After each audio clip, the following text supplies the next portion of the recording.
Assalamualaikum warahmatullahi wabarakatuh. Pada kesempatan kali ini, Islam Fisabilillah akan membahas kisah manusia yang paling sibuk di akhirat. Tanpa berlama-lama kita langsung saja ke kisahnya. Hari kiamat merupakan peristiwa kehancuran alam semesta dan menjadi awal bagi kehidupan yang kekal.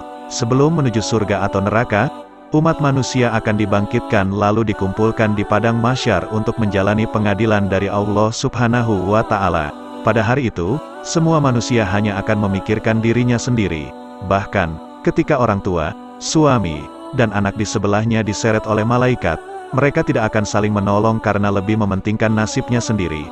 Namun, ada manusia yang tidak henti-hentinya ke sana kemari memohon kepada Allah untuk keselamatan manusia lainnya. Pada saat matahari begitu teriknya, beliau memanggil manusia untuk diberi minum. Siapa dia sebenarnya? Beliau adalah baginda Rasulullah Shallallahu Alaihi Wasallam. Sang Nabi terakhir ini menjadi satu-satunya manusia yang paling sibuk luar biasa pada saat itu. Disebutkan dalam sebuah hadis dari Abbas radhiyallahu anhu bahwa Rasulullah Shallallahu Alaihi Wasallam bersabda, orang yang pertama kali dibangkitkan dari kubur di hari kiamat nanti adalah Muhammad Shallallahu Alaihi Wasallam. Nantinya, malaikat Jibril alaihi salam datang kepada Nabi dengan membawa burak, lalu malaikat Israfil membawa bendera dan mahkota, sedangkan malaikat Israel datang dengan membawa pakaian-pakaian surga.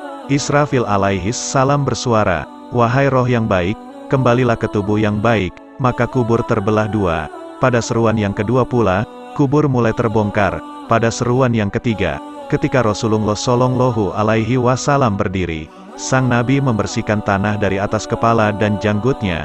Kemudian dilihatnya kondisi di sekitar yang sudah rata dengan tanah. Nabi Muhammad kemudian menangis sehingga mengalir air matanya ke pipi. Beliau Shallallahu Alaihi Wasallam bersabda, kekasihku Jibril, gembirakanlah aku. Jibril berkata, lihatlah apa yang ada di hadapanmu. Rasulullah bersabda, bukan seperti itu pertanyaanku. Jibril kembali berkata, adakah kau tidak melihat bendera kepujian yang terpasang di atasnya? Rasulullah Shallallahu Alaihi Wasallam bersabda, bukan itu maksud pertanyaanku. Aku bertanya kepadamu akan umatku. Di mana perjanjian mereka? Niscaya akan kuatlah pertolongan pada hari ini. Aku akan mensyafaatkan umatku. Jibril alaihi salam menyeru, wahai sekalian makhluk, datanglah kamu semua ke tempat perhimpunan yang telah disediakan oleh Allah Ta'ala. Umat-umat datang dalam keadaan satu-satu kumpulan. Setiap kali Nabi Muhammad Shallallahu Alaihi Wasallam berjumpa satu umat, beliau Shallallahu Alaihi Wasallam akan bertanya, di mana umatku? Jibril berkata, wahai Muhammad, umatmu adalah umat yang terakhir.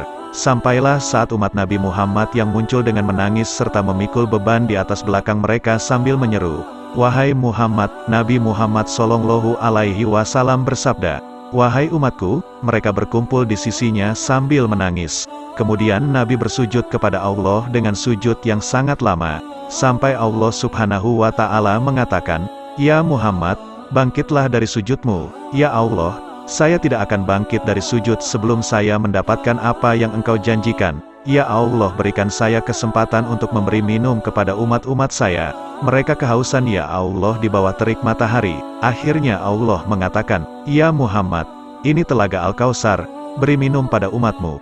Lalu dipanggillah, umatku, umatku, umatku. Rasulullah Shallallahu Alaihi Wasallam padahal dijamin masuk surga. Ditampakkan padanya surga Firdaus tempatnya akan tinggal. Namun ia tidak tersenyum sedikit pun dan hanya mengatakan, umatku, umatku, umatku. Nabi terus memberikan minum satu persatu.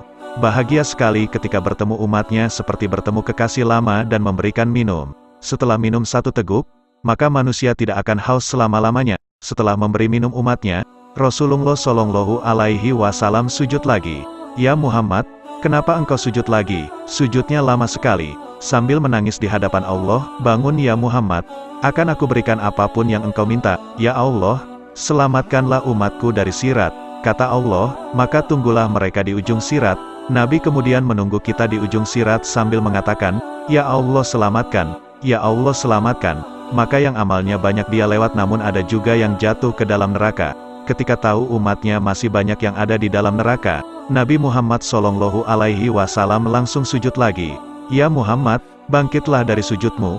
Apa yang engkau inginkan? Ya Allah, selamatkanlah seseorang yang di dalam hatinya ada iman walaupun sebesar biji kurma. Lalu Allah menyetujui. Nabi langsung ke neraka dan mencari umatnya yang memiliki iman sebesar biji kurma. Ketika bertemu dengan Rasulullah, umat ini habis disiksa dan tubuhnya luka parah. Kemudian Rasulullah memeluk mereka dan mempersilakan masuk ke surga. Setelah tidak ada lagi, Nabi Muhammad SAW kembali sujud di hadapan Allah dengan sujud yang sangat lama. Dalam sujud lama itu kemudian Nabi menangis. Lalu Allah berkata, "Ya Muhammad, kenapa engkau menangis? Ya Allah, selamatkanlah umat saya dari api neraka yang mereka di dalam hatinya ada iman sekecil biji jagung." Kata Allah, "Aku izinkan." Akhirnya Nabi Muhammad lari lagi ke neraka. "Wahai malaikat, keluarkan umatku yang di hatinya ada iman sebesar biji jagung." Keluar lagi. Sekian ribu dan sekian juta umat Nabi Muhammad. Apakah sudah selesai? Ternyata tidak. Nabi Muhammad kembali lagi menghadap Allah lalu bersujud dengan sujud yang sangat lama sampai Allah berkata, "Ya Muhammad, bangkit. Apa yang engkau inginkan?" "Ya Allah, keluarkanlah umatku dari api neraka, yang di hatinya ada iman sebesar biji sawi zarah."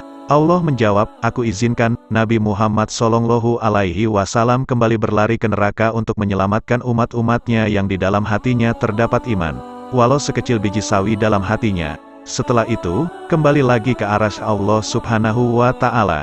Nabi Muhammad SAW kembali sujud. "Ya Allah, ya Muhammad." "Apalagi ya Muhammad, bukankah aku sudah menyelamatkan banyak dari umatmu?" "Ya Allah, demi kasih sayang yang engkau miliki, selamatkanlah umatku yang mereka tidak punya amal, kecuali hanya mengatakan, 'La ilaha illallah.'" Allah menjawab, "Aku izinkan." Nabi Muhammad SAW kemudian berlari kembali ke neraka, menyelamatkan kita atas izin dari Allah Subhanahu wa Ta'ala Sang Pencipta. Apakah orang tua kita bisa melakukan itu di akhirat? Tidak. Hanya Rasulullah SAW yang bisa melakukannya. Wallahu a'lam bishawab. Alhamdulillah saudara seiman, semoga kisah ini dapat menambah ilmu dan menambah ketakwaan kita kepada Allah Subhanahu wa Ta'ala. Assalamualaikum warahmatullahi wabarakatuh.